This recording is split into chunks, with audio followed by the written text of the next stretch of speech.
Hi, and welcome to At the Movies with Adam Ross. And as you can tell by the photo of Hugh Jackman in the background there, it's time for me to review The Wolverine.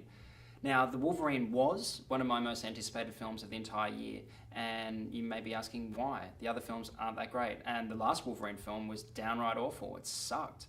So why am I anticipating this new one? Well, the reason is Darren Aronofsky. Now, the great director of Black Swan and The Wrestler and Requiem for a Dream was involved in this film, and he was going to make a standalone film, a film that wasn't part of the X-Men canon. It was going to be R-rated, and it was going to have Wolverine versus ninjas, and that sounds like the coolest film that I've ever seen.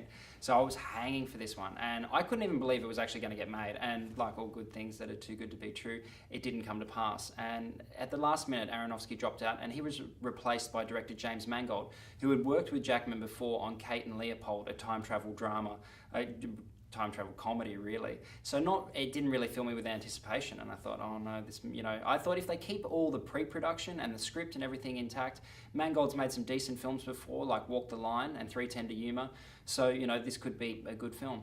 Now look, it's half a good film, this one. There is some great character work in it. The start, when a nuclear bomb falls on Nagasaki and Wolverine's in a prisoner of war camp, is downright awesome, and I thought, shit, this is really cool, this is really, really good.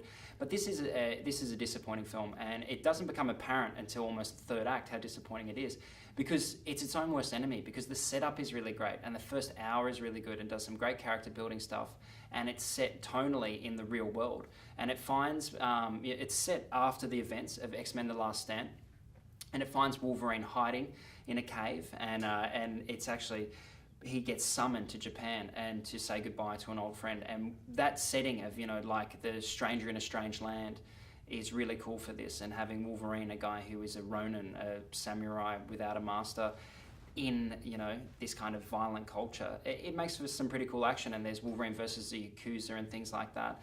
But that real world battling, like knives versus claws, is pretty cool. And by the time it gets to the bullet train sequence, which you've probably seen in all the trailers, tonally the film starts to go a little bit apeshit. It's kind of it really kind of jumps the shark a little bit, and you think, okay, this is going a bit further than all the real world stuff we've seen before it. And unfortunately, by the end, it goes into really bad CGI, overblown territory that we've seen before in these films before, and I don't know why they didn't learn from the problems that they had in the previous film. So instead, you've got a film that leaves a bit of a bad taste in your mouth. Like, the first half is good, but the second half is so disappointing that it's not the great Wolverine film that we were anticipating or that we'd been sold. Jackman's been telling a lot of people that this is the one that they got right, and that filled me with a great sense of anticipation. But as a bona fide fanboy and someone who loves these films, I have to say this is a bit of a disappointment. It's passable action entertainment, but it's not the definitive Wolverine picture. Maybe we'll see that in the future, because Jackman's 44, but he's still super buff, and he's great in this role. So I'd give this one 3 stars.